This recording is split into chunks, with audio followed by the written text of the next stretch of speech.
Welcome to the TTIEPOD, and as you know, 2026 is all about events. Right now we are at FILDA 2026 and we are with UK-AO, Chambers of Commerce, but we're also hosted by the UK Embassy of Angola and Tomé and Príncipe.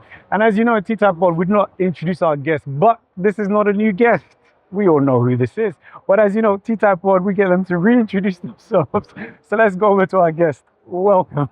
So it was great to see you again. Thank you. In fact, this is where we first met a year ago. Yeah, exactly. A year ago. How has it been since? Good, I think. So when we met for last time, it was my first year in Angola. I still had that new ambassador smell. Now I've been here a year and a half. I have a much better sense of what I'm trying to achieve. I have a much better sense of what the UK offer to Angola is and how we can help Angola reach that potential that we've talked about several times. So yeah, I feel as if a year and a half in, I probably know a bit more about what I'm doing. Okay. And we're in FILDA, right? FILDA is a huge event that takes place. What is the plan, or what was the idea behind having this pavilion here? Yeah, look, I can't tell you how proud I am that we've got a pavilion. I said last year I was disappointed that we didn't have a UK presence, and because I know the breadth of what we are doing in Angola, that's about the support from financial services, that's about the work that we're doing in the infrastructure sector, that's about companies like Diageo in that kind of FMCG space, all of the things that we are doing here, which are creating jobs, creating prosperity, adding to that magic of Angolan life, and we weren't showcasing it. And FILDA for me last year was a real wake-up call, because I spent a lot of time driving around Angola, and you see this country as being a country full of potential. Anywhere you go, you see what's possible. And you come to FILDA and you suddenly realize actually a lot of that potential is actually happening. It's happening in small spaces. You don't necessarily know it's happening, but it is. And everything gets distilled here and it's concentrated. So you get the chance just to see that these things are happening, and it gives people ideas, it gives people partnerships, and that's why I wanted us to really be present, talking to customers, seeing the innovation that's happening, and seeing then how we can be a part of that story. No, that's great. And I know I was talking to the team and they were saying that, listen, the plan is to bring more businesses from UK into Angola for them to see what's the word I can use? The lay of the land, and see the potential that actually exists here. And I believe that's what the plan is for the rest of the year. Yeah, it's a big part of what we do. I mean, I would say, for me, as an ambassador, everywhere I've worked, for me, the thing that matters is the partnership. We don't do things in Angola, we do things with Angola. Everything we are doing here is about our partnerships with the Angolan government, with Angolan private sector. The thing I'm proudest of is UK companies are the number one at creating local employment and investing into the local economy, having CSR programs which are meaningful and really make a difference. So in apprenticeship, on education, all of those different things. And that's something that for me is really important, that we are not here just to make money, just to exploit Angola. We are here because we want to be here for the long term. We want to see Angola become richer. We want Angolans to have jobs. We want to see that potential realized for the benefit of both of our countries. Okay. You said something really interesting here. You said about apprenticeship. And as someone that, lived, raised, studied in the UK, apprenticeship, and even the change that's happening in the UK where there's a push for apprenticeship, how do you see that being something that can be pushed more in Angola? Totally. And Azuli, for example, have a brilliant apprenticeship program. We've been working with them, talking to them about how we can learn from that experience. One of the things that we will do this year is create our own internships program in the embassy. So we want to have young Angolan women in a country where we still see men are disproportionately having the control of the levers of power. So we want to have 3 women who we want to take through for 12 months, give them the chance to learn the parts of diplomacy before they go on to have better careers. We're doing work with women leaders. We have our scholarship scheme, which is about how we encourage the best students, the future leaders of Angola, to go and do 1 year's masters in the UK, come back with those skills and develop their own country.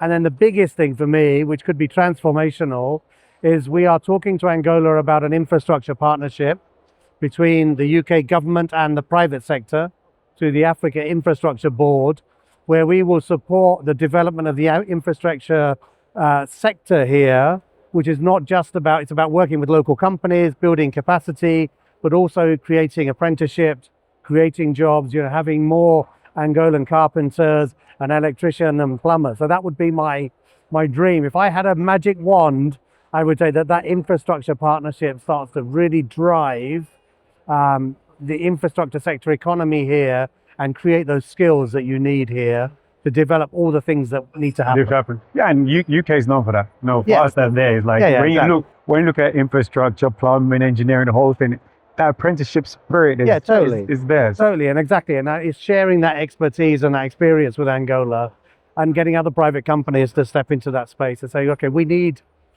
these plumbers. Let's start hiring local plumbers. Let's start creating an institute. Let's start training them. Companies like Subsea 7, British companies, do exactly that. They have a very good training academy where we're turning out welders and plumbers and all those different skills. Okay, so there's a bright future, right? There's a bright future ahead. I think what FILDA shows you, Angola has always had a bright future. I think lots of people come here and see the potential. I think what FILDA shows you, that actually the gap between that potential and what is already happening is much smaller. And you're only going to have to go and look at the fact that you are now assembling cars in Angola, which is just, that is true. Mind-blowing, right? Who knew that was happening? So I think that just gives you some idea of the pace at which Angola is bringing that gap together. Okay, no, it's like I said, those cars, we spoke off camera, right? Those cars, the fact that they're assembling cars, electrical cars. Yeah, exactly. Various ranges in Angola, it's great. And hopefully that has an impact in not just Africa, not just Angola, but Africa as well. But I'm also sure that there's some things they can learn from the UK engineers as well. So I think that'll be good for them to sit down with them as well and see what they can share. We've got a very developed automotive sector. Electric cars are right at the heart of that. The government's made very strong commitments on electric vehicles. So there's lots of things that we can share in that space. In that space. Yeah. Okay. So we're in July, going into August. I know September there's an event coming up. Do you want to give us a bit more information on that? Yeah, so look, FILDA is really important for us to have a presence here, to showcase a number of the companies and the work that we're doing, also to engage with Angolan companies.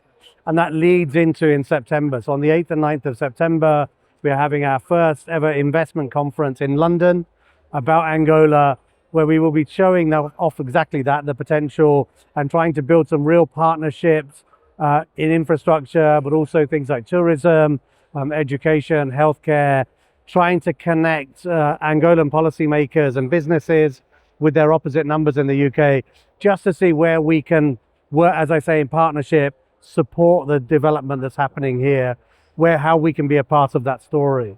So September 8th and 9th, really big time, key date for us, when we will decamp. We'll be taking a lot of the Angolan government with us. No one can speak to Angola better than Angolans, so we want them to to talk about their country. We'll be doing something at the London Stock Exchange, so a full day London Stock Exchange, and then a day of conferences, panels, wide variety of things. But at the heart of that will be the Angolan development plan. What does Angola want to do, and how do we support that development? Okay, and that's a mix between public and private. Totally. From here. Yeah, look, we heard it from Minister Massano yesterday, right? That the private sector, and from Minister Oliveira, that private sector is at the heart of everything Angola needs. And I think that's absolutely right, that government has an important role in terms of making sure that you have the right governance in sectors, you have the right policies in place. There are some projects that only government can fund, and so large infrastructure projects. Obviously, government has to be a key stakeholder in all of those. But increasingly, the private sector needs to be driving this. Private sector cannot keep looking to government to provide the people or the infrastructure or the skills or the energy that it needs. So the private sector is a critical part of that relationship. And ultimately, and I say this all the time, it's the private sector that creates wealth. Governments spend money, but it's ultimately the private sector that is creating that wealth. So the private sector has to be, the big stakeholder, the engine that is driving that. And I think of it as a car, that the government is driving the car, but the engine is the private sector. I like that. And the people who are sitting on the bus are your taxpayers. Right? Exactly, your population, as we like to say in Angola, your povo. El povo. Sí, el povo, exactamente. Sí, ahí. Exactly. No. All right, thank you so much for that. I really Pleasure. It's great appreciate that. seeing you, man. Same time. And for Same you guys time next year. there you go, same time next year. And for you guys out there, I don't know if anyone's interested in joining the delegation. Is there anything that can be? Yeah, totally. So online registrations are open. We're doing it in partnership with Developing Markets, Africa, DMA. Look it up online. It's just a barcode that you need to register your interest. As I say, the event will be happening in the Institute of Directors on the 9th, and there's a separate event looking at financial services. Look, hopefully see you there. And there you go. It's out there. This is going out.